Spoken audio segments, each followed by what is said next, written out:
Salve, salve nação roqueira brasileira! Estamos começando mais uma edição do News Rock Blog Microcast.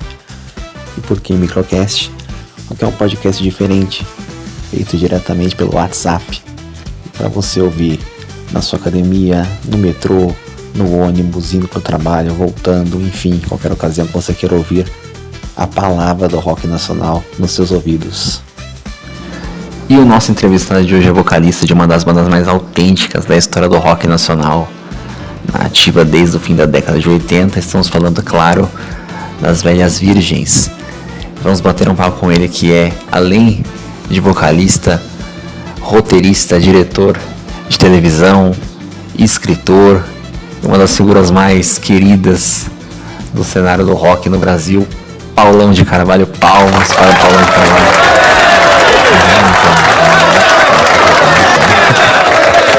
Quando você começou a se interessar pelo rock, até você pensar, acho que eu quero cantar, ter uma banda e viver disso. Bom, eu comecei a me envolver com rock and roll desde pequeno. Meus irmãos ouviam Creedence, Beatles, Jovem Guarda. Eu sou de 65, né, cara? Então, eu sempre gostei de ouvir, mas ninguém tocava nenhum instrumento em casa, era a minha música. Nos anos 80, depois que voltei do Rock in Rio 1, em 85, resolvi entrar numa escola de música para aprender a tocar contrabaixo. A gente foi junto, eu e o primeiro baterista da banda, que era o Rick, e ele foi aprender a tocar bateria também numa escola de música. A gente não conhecia ninguém que pudesse nos ensinar, né? E virar vocalista foi uma coisa que aconteceu só em 1990. O primeiro vocalista da banda foi meu irmão, que é o Celso, que já faleceu. A gente não conseguia tocar e cantar ao mesmo tempo, era muita coordenação motora. Com o passar do tempo eu consegui acertar o baixo com a voz, e aí a partir de 90 eu assumi os vocais, mas a gente não tinha pretensão de nada além de tocar na esquina, tomar uma cerveja de graça com a música e quem sabe beijar umas bocas. Vocês são uma das bandas de rock mais autênticas da história do Brasil, né? Sempre mantendo o mesmo estilo, a mesma temática de letras, sendo fiéis às raízes, né? Como é estar tanto tempo aí na cena, mantendo uma identidade, quais são os desafios, né, de ter uma banda de rock tão longeva no Brasil? Na verdade tudo foi meio intuitivo, mas a gente fala do que a gente vive, né? A gente fala de noitada, bebedeira, diversão. Óbvio que os tempos foram mudando e algumas coisas que a gente colocava começaram a ser inadequadas, e a gente também muda, né? Eu comecei em 86, quando eu conheci o Cavalo, e hoje eu estou à beira de fazer 60 anos, tenho uma filha de 14 que vai fazer 15, mas a gente continua fazendo churrasco e curtindo rock and roll e vendo a vida com algum otimismo, né, com alguma diversão, né? Esse papo furado que rola aí de que a quinta série nunca termina, na verdade é real mesmo, porque a gente fica tentando achar meios de se divertir, e o nosso rock and roll, ele é isso, ele fala desse momento em que você deixa as dificuldades e as tristezas do dia de lado, abre uma cerveja, abre um vinho, senta no boteco e vai se divertir. Talvez é por isso que a gente continue sendo autêntico, como você disse. A gente de fato tenta se divertir com a vida e bota isso nas músicas que a gente grava. Uma faceta sua que muitas pessoas não conhecem é como profissional da televisão, né? Você já participou como diretor, roteirista de programas como Fantasia, Domingo Legal, também concorreu a uma vaga como integrante do CQC, né? Como começou esse envolvimento com o mundo da televisão, como está isso hoje em dia? Você pode dar alguma dica para quem quer também entrar nesse meio, né? Bom, eu fiz faculdade de comunicação, né, especialização em rádio e televisão na FAAP, eu me formei em 86 e já tinha interesse nisso. Na verdade, o que eu gosto mesmo é de escrever, né? Eu gosto de escrever, seja para televisão, seja para rádio, seja letra de música, seja para ser publicado. Eu tenho alguns livros publicados também. Eu gosto de escrever. Cantar e fazer música foram desdobramentos disso. Na verdade, eu sou roteirista, né?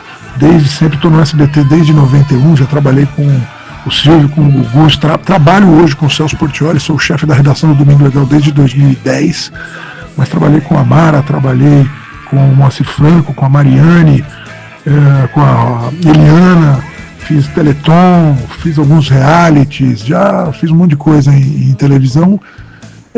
A TV sempre foi um plano B para eu poder ter uma qualidade de vida melhor. Música é uma coisa às vezes meio imprevisível, né?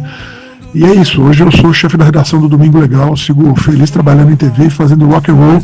A gente se vira como pode, ser músico no Brasil é complicado, ainda mais de rock and roll, né, velho? Recentemente vocês lançaram a nova música da banda, né, Geração Fofa.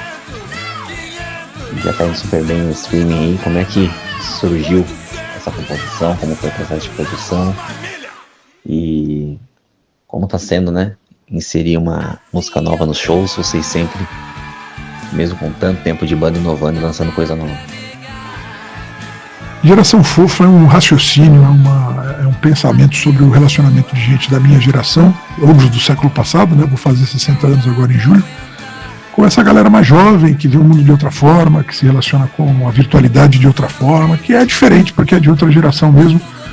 Então, tem alguns questionamentos que eu acho que as pessoas da nossa idade, ou também do século passado, estão sacando, quer dizer, como é que a gente lida com tanta novidade, com tanta coisa maluca de virtual, de computador, de internet, de redes sociais, coaches, influencers. Como é que a gente lida com isso? É disso que fala essa música, e tem uma mensagem que eu acho poderosa quando ela diz assim: se um algoritmo é que diz como eu devo ser feliz. Eu acho que isso é uma discussão interessante. O que é que te faz feliz? O que te faz feliz existe? É de verdade ou está só na internet? A gente segue tocando rock and roll, já são 3 músicas novas, né, nessa nova turnê. Já aconteceu da gente lançar disco e botar 6, 7 músicas novas, né?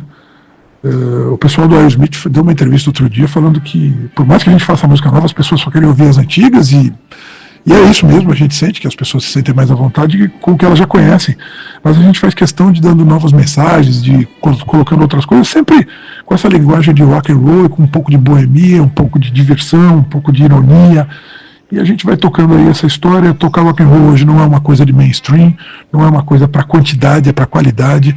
A gente fala com a nossa tribo que está interessada no que a gente fala, e a gente segue fazendo shows em lugares que às vezes a gente tem que segurar o povo com o joelho, porque é pequeno, é onde o rock and roll está hoje, está no underground, mas a gente segue sendo feliz com o que a gente tem, ao invés de reclamar o que a gente não tem, né? É isso. Geração Fofa fala do relacionamento de gente da minha idade com gente que está por aí saindo pela rua pela primeira vez, que está começando a curtir a madrugada, ou não, né? Não sei se essa galera gosta muito de sair, não. Acho que eles gostam de ficar em casa e dormir cedo. Já aconteceu da gente lançar disco e botar 6, 7 músicas novas, né?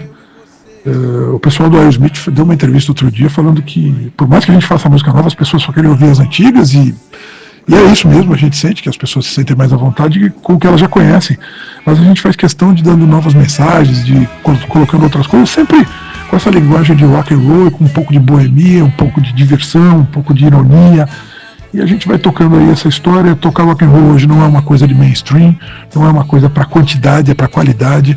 A gente fala com a nossa tribo que está interessada no que a gente fala, e a gente segue fazendo shows em lugares que às vezes a gente tem que segurar o povo com o joelho, porque é pequeno, é onde o rock and roll está hoje, está no underground, mas a gente segue sendo feliz com o que a gente tem, ao invés de reclamar o que a gente não tem, né? É isso. Geração Fofa fala do relacionamento de gente da minha idade com gente que está por aí saindo pela rua pela primeira vez, que está começando a curtir a madrugada, ou não, né? Não sei se essa galera gosta muito de sair, não. Acho que eles gostam de ficar em casa e dormir cedo. E finalizando, queria que você mandasse um recado aí pra galera que tá ouvindo o podcast, também adiantar. Teremos novidades das velhas virgens aí para esse segundo semestre de 2025. Aí, galera do News Rock, eu sou o Paulão das Velhas Virgens, um persistente do rock and roll em português aqui no Brasil, em que há tantos estilos musicais mais populares que o rock and roll, né? Mas a gente não faz para ser popular, nem para ficar rico, a gente faz porque a gente gosta, e fazer o que gosta não é para qualquer um.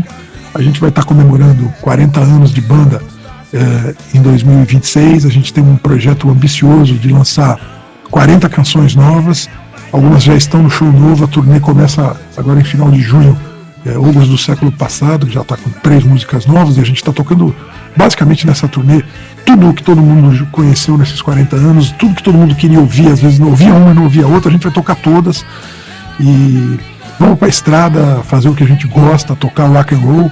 Eu sigo trabalhando em televisão também, com muito orgulho. É uma coisa instigante que me faz ter contato com, às vezes, com músicas e culturas que eu não teria porque o preconceito faz a gente se afastar disso, e isso é sempre um aprendizado, e no fundo o que eu gosto é de escrever letra de música, escrever para televisão, escrever livro. Esse disco especial, essa música, né, Geração Fofa, que eu falei há pouco, ela tem umas peculiaridades. Às vezes, a maioria das vezes que a gente vai compor nas Velhas Virgens, eu sento com o Cavalo e a gente faz as coisas juntos.